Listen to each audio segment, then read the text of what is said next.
Nessa linha que você colocou das questões de segurança, tem uma pergunta aqui, superchat do Rafael Cardoso. Ele coloca, fazer a leitura ipsis literis, certo? Vamos lá. Após a retomada dos territórios, haveria uma ocupação permanente da PM? O Estado do Rio de Janeiro diz que não tem dinheiro e efetivo para isso, e as UPPs falharam nesse ponto. O Estado do Rio de Janeiro ele é um refém das escolhas políticas que ele faz. O Estado do Rio de Janeiro acabou de comprar títulos do Banco Master para a previdência pública dele, né? O Estado do Rio de Janeiro ele é ingovernável porque ele é o exemplo mais óbvio de um Estado governado por bandidos. Não há nada no Rio de Janeiro que não seja governo de bandido. O Estado do Rio de Janeiro, eu falo muito assim, precisamos fazer uma intervenção federal no Nordeste, em estados altamente ineficientes.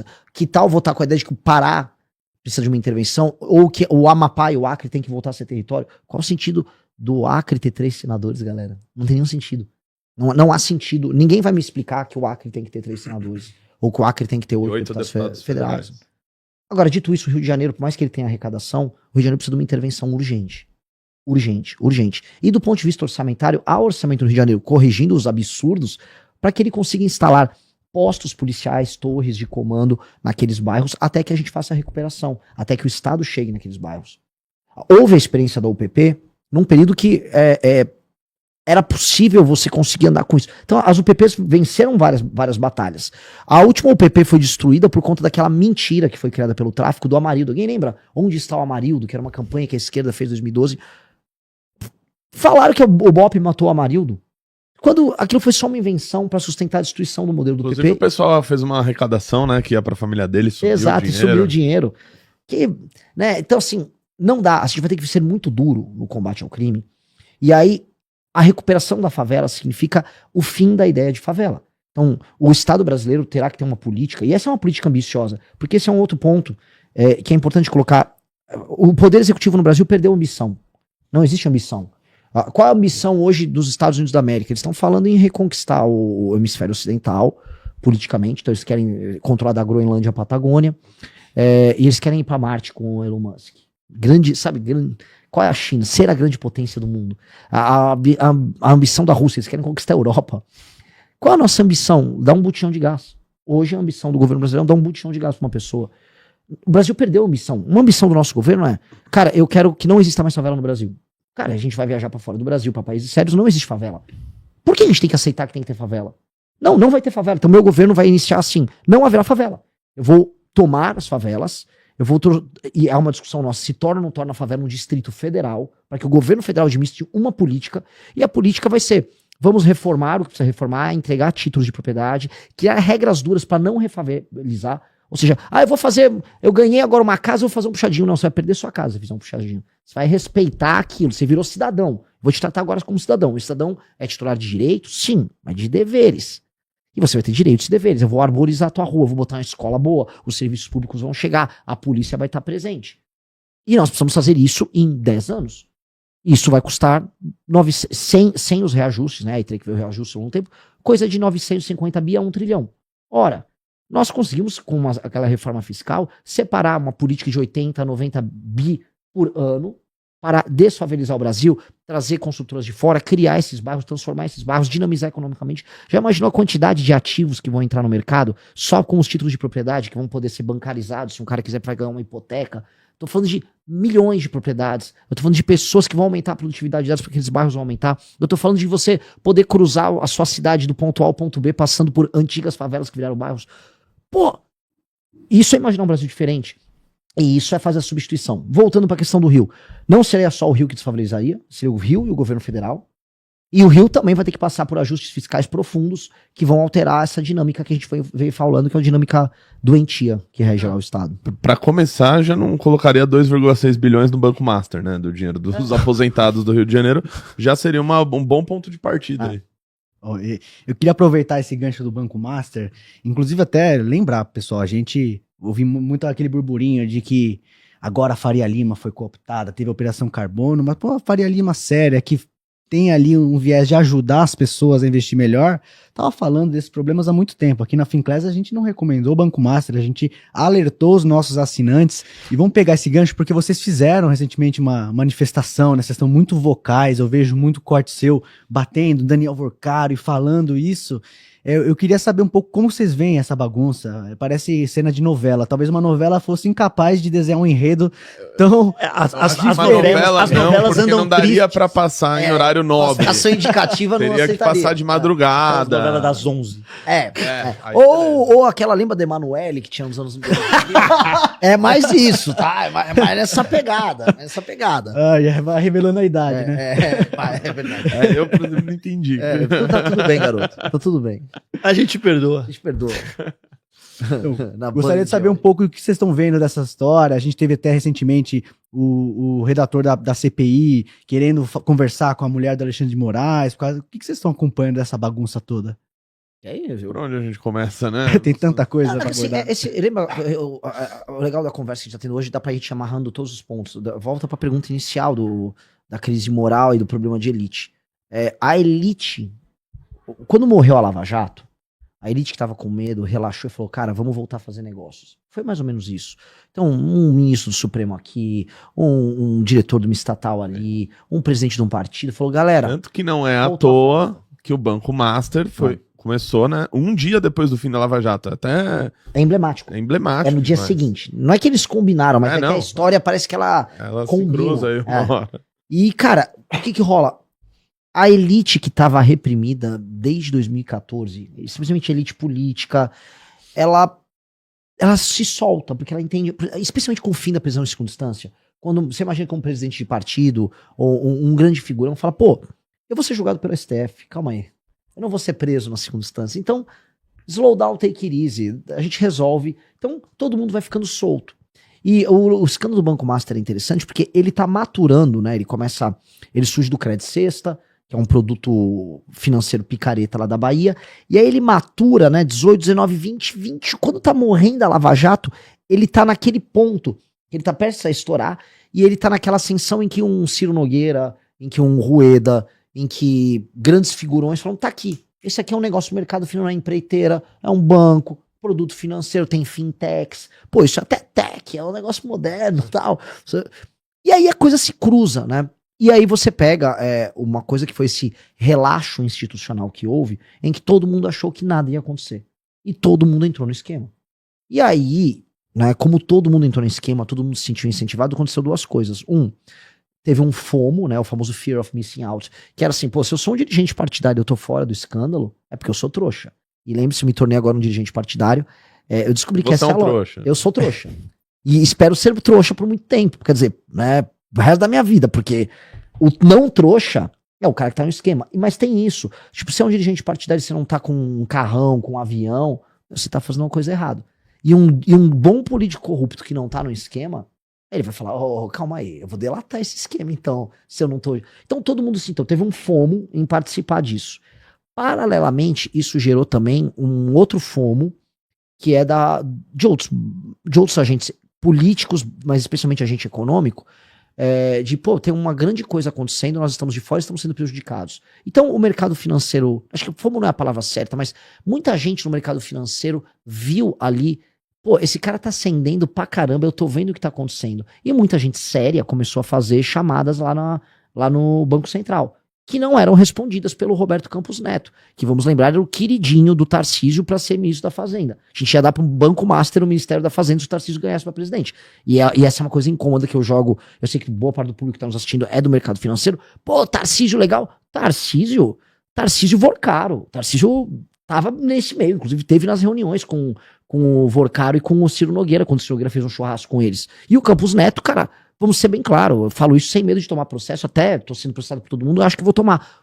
O Roberto Campos Neto era o operador do Vorcaro, vamos negar isso, ele era o operador do Vorcaro. Ninguém nega todas aquelas chamadas, todo mundo que visse o balanço do Banco Master já em 21, 22, sabia que tinha treta naquilo lá, e ficaram empurraram aquela história, empurraram literalmente, muita gente empurrou nos clientes, e institucionalmente empurraram com a barriga, mas o setor que presta, o mercado financeiro institucional, ele começou a enfrentar esse mercado financeiro corrompido com a política.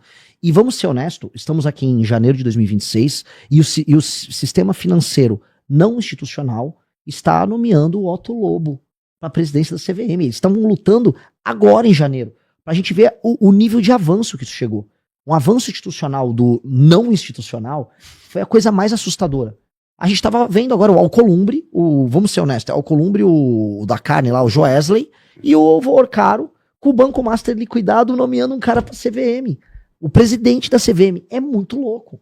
Com o outro lado, sabe, pô, vocês vão botar os bancos, grandes bancos institucionais, alertando e enfrentando. Ou seja, o poder desses caras ficou tão grande que mesmo com a Rede Globo, a imprensa toda, grande parte do mercado financeiro indo contra, os caras avançaram. Cara, isso é muito poder que esses caras acumularam. É assustador. É uma das coisas mais assustadoras da história. E no meio de tudo isso, né, de quando o Banco Master já estava indo para aquele momento dos finalmente, tem a indicação do Jonathan de Jesus para o TCU, que é aquele ministro do Tribunal de Contas que começou a soltar um monte de decisão ali, meio que talvez tentando dar uma engabelada, né, na questão do Master, dizendo que o Banco Central foi muito apressado. Eu não sei que pressa é essa, que demorou 37 avisos para o Campos Neto, precisou chegar no fim do mandato dele, chegar um novo presidente do Banco Central, etc., né? Não sei que demora foi, que velocidade foi essa que eles justificam. E nesse meio tempo também vem a questão do Otto Lobo, que já é diretor da CVM. Todas as decisões dele foram a favor do Banco Master. E agora esse cara está prestes a se tornar o presidente da CVM. Ou seja, as instituições que deveriam fiscalizar, que deveriam, né, reprimir esse tipo de crime, de escândalo, na verdade elas estão fazendo parte disso, né? E mostra também que esses caras eles estavam esse tempo todo querendo colocar essas pessoas nesses postos-chave para garantir que o esquema continuasse rolando, né? E eu acho que, assim, se não fosse o trabalho que foi feito da Polícia Federal, da Receita, de grande parte da imprensa, isso precisa ser falado, né? Porque a gente critica muito a imprensa merecidamente, mas principalmente nesse caso, diversas investigações, muitas coisas que foram provadas vieram por parte da imprensa, e se não fosse tudo isso, talvez, cara, o Banco Master tivesse sido vendido para o BRB, né, naqueles 12 bilhões que pediram pro Vorkar arrumar. Talvez ele conseguiria aquilo ou com a BRB ou com talvez até outro amigo dele, né? Ele estava envolvido em tantos governos estaduais, prefeituras, talvez ele daria um jeito, né? Ainda tem outras questões aí pendentes, né? Por exemplo, o Augusto Lima, que era o cara que começou com o Credit Sexta lá na Bahia, né? Que depois virou CEO do Banco Master. Hoje ele saiu, teve uma cisão, né, do Banco Master, ele fundou o Banco Pleno dele, com o Credit Sexta lá, e tá agindo normalmente, né? Então, ainda há alguns resquícios, né, dessas pessoas aí, de tentar de alguma forma proteger aquilo que eles conseguiram durante esse tempo, né? E no início aqui da nossa conversa, o Renan até mencionou que acho que não vai dar em nada, não vai dar em nada essa história do Banco Master. E aí eu, como brasileiro, perco um pouco a minha esperança numa questão dessa. Um caso que ganhou tanta mídia, tanta exposição, parece ter tanta gente envolvida, dá em água. Não é uma frustração? Não gera mais uma descrença com o processo, com o progresso do país? Gera. O Renan fez um desenho de um cenário que eu retrato que, para mim, hoje, Brasília, e não é a população de Brasília, pelo amor de Deus, tá, gente? É que a gente só, sim, né? Antes, porque tem uns emocionados no chat, sim, que de vez em quando, né? Não é o povo de Brasília, não, tá? É essa trupe, né? Eles literalmente estão hoje no modo sem vergonha, mas ali no ipsis literis da palavra. Sim, não tem mais vergonha nenhuma, porque antes a turma ia fazer as coisas, era aquilo, né?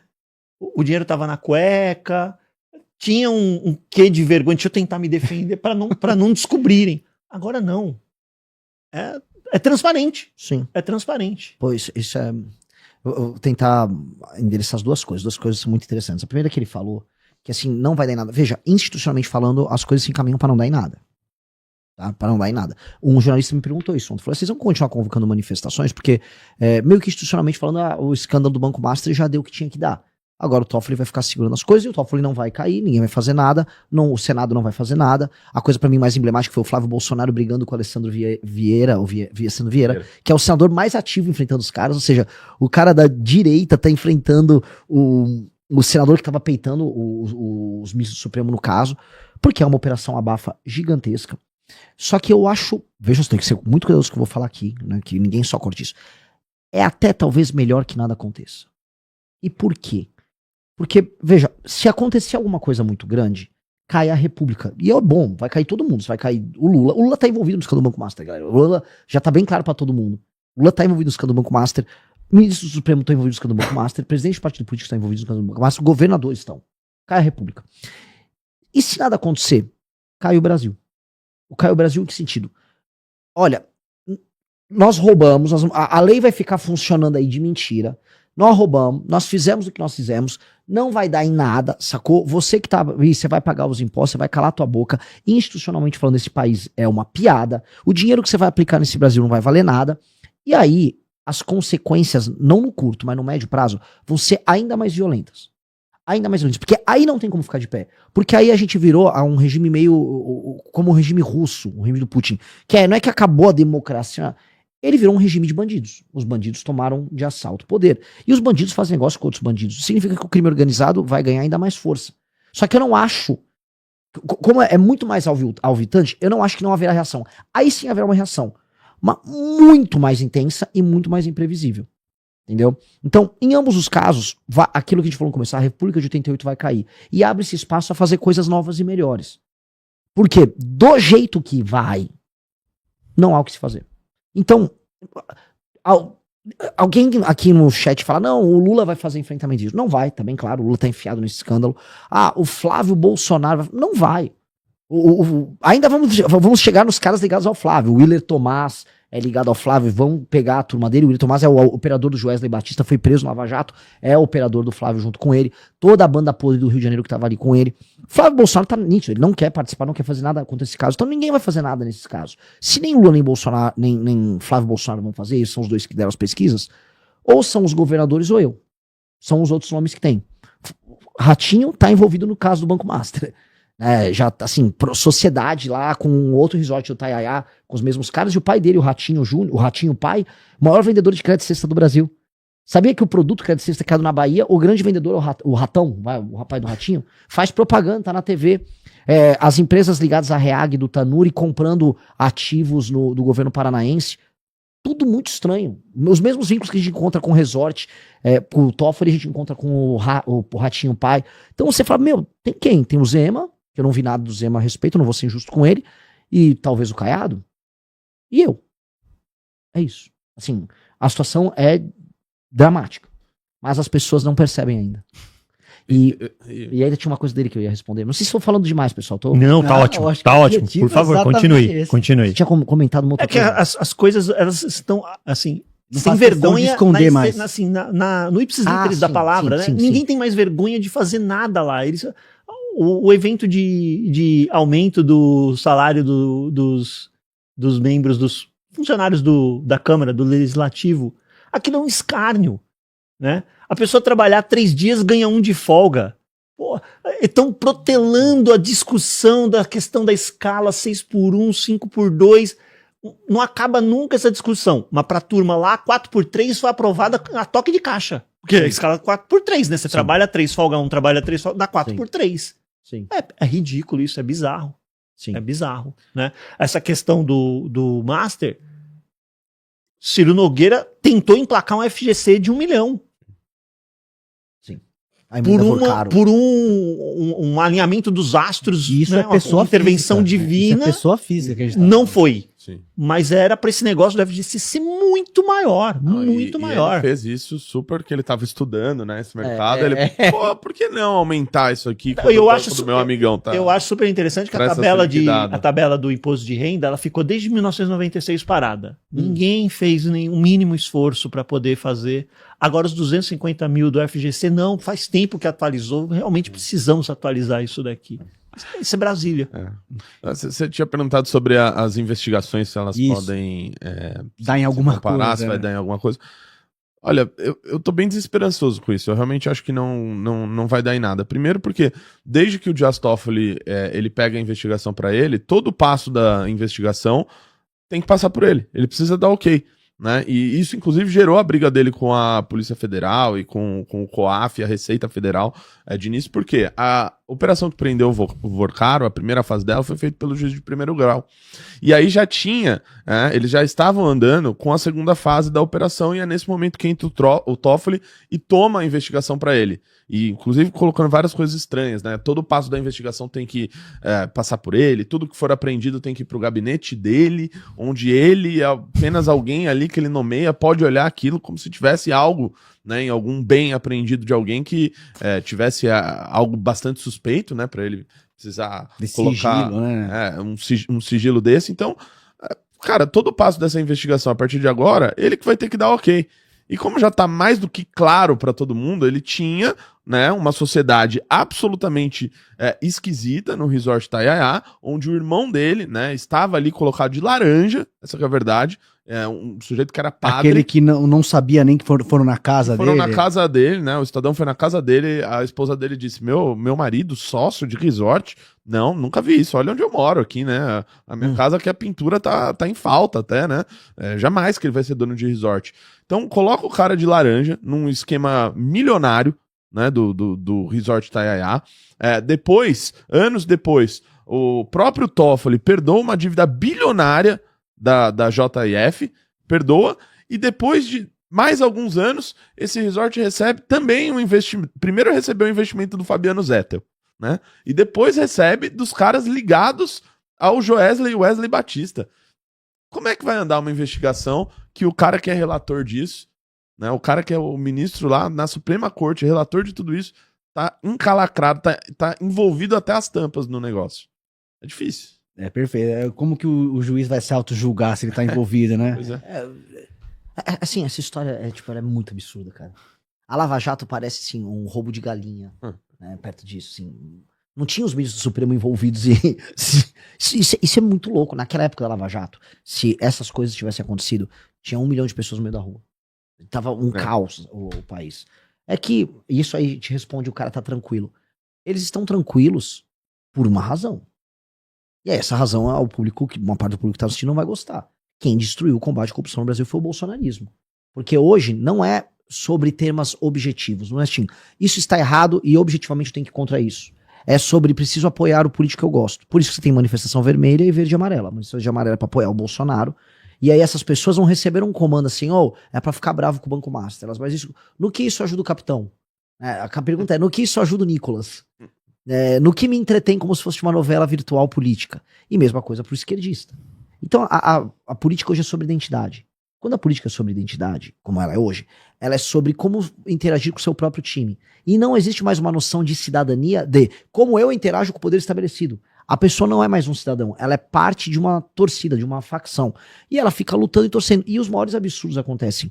Cara, a esquerda foi mobilizada a defender o Alexandre de Moraes. Então você viu grandes perfis de esquerda falando, tem nada de errado no escritório da mulher do Alexandre de Moraes. Ela é boa advogada. Ela é boa advogada. É pra falar que ela é boa porque Digo mais, é uma das melhores do mundo, né? Porque 129 milhões não existe na advocacia mundial. E cara, a esquerda foi mobilizada e os caras defenderam. E ainda falaram, é pra defender porque ele salvou a democracia. E o Toffoli tem o direito de ter o resort dele, pô. Que é isso, meu? Todo mundo pode construir seu resort. Isso na esquerda. Na direita, foram defender lá o cara da Lagoinha. O que tá envolvido no... Tá envolvido. Até agora, não tem uma nota, uma explicação do porquê que o Fabiano Zettel foi um dos maiores doadores das eleições de 2022. Por que ele colocou 2 milhões no Tarcísio e 3 milhões no Bolsonaro. Porra, são doações relevantes. Não é que o cara doa 10 mil reais pra uma campanha eleitoral, 20, 50. Às vezes o cara não tem como saber. Não, ele foi o maior doador. Não consegue explicar o maior doador deles. Não consegue explicar o caso da Lagoinha, da Fintech Clava Forte. Porra, cara, tem, assim, então por isso, em todo lugar que a gente vai, a gente fala, porque tanto a esquerda quanto a direita tem um monte de perguntas em aberto sobre esse caso que eles não querem responder. Então, por um lado que eles podem até, de maneira fictícia, dizer, olha, a gente apoia ali a CPMI, talvez, apoia o início da investigação, etc. Mas não fala, não responde a todas essas perguntas, principalmente a do lado político deles. Então...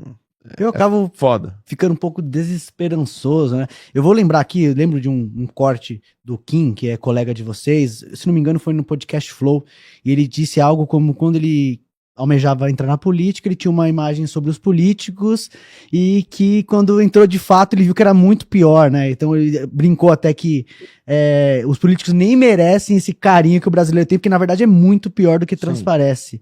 Como ter essa visão, e talvez vocês até concordem ou não com essa visão do Kim, né? Estou supondo que sim. Como ainda ter esse ânimo para estar na política, para constituir um partido no Brasil, que é muito difícil se quer ter um partido próprio e ter essa esperança como candidato à presidência? Como continuar acreditando que isso tem como dar certo, essa novela? Então, é que aí eu não tenho que, realmente assim, se olhar ao longo da história, olhar as grandes crises que as grandes nações passaram, os grandes homens, eles não se abalavam pela baixa moral dos outros homens que eles enfrentavam. Eles criavam soluções e eles ambicionavam criar coisas muito grandes com isso. César é o maior exemplo disso. César pegou Roma absolutamente em crise, vivendo guerra civil, que era uma crise moral também, e ele resolve isso. E essa é a beleza do que ele fez.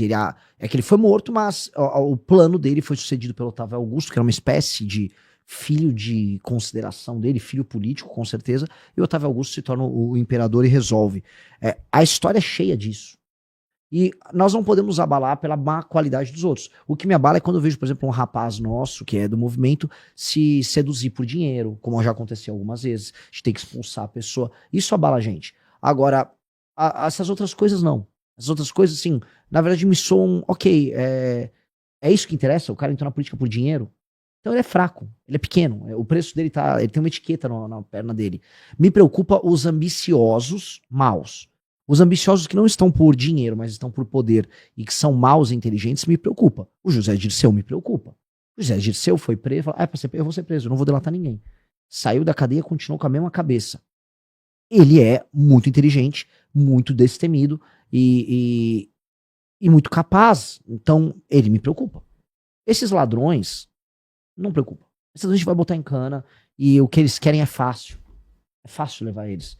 Então, mesmo as pessoas que votam mal, por mais que eu tenha raiva do eleitor que fica ignorante, Renan, você não viu a marcha do Nicolas? Renan, você vai se unir agora com a esquerda? Cara, o eleitor é o eleitor.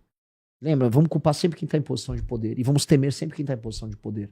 Uma hora o eleitor faz a cognição do que precisa acontecer, do que precisa ser feito.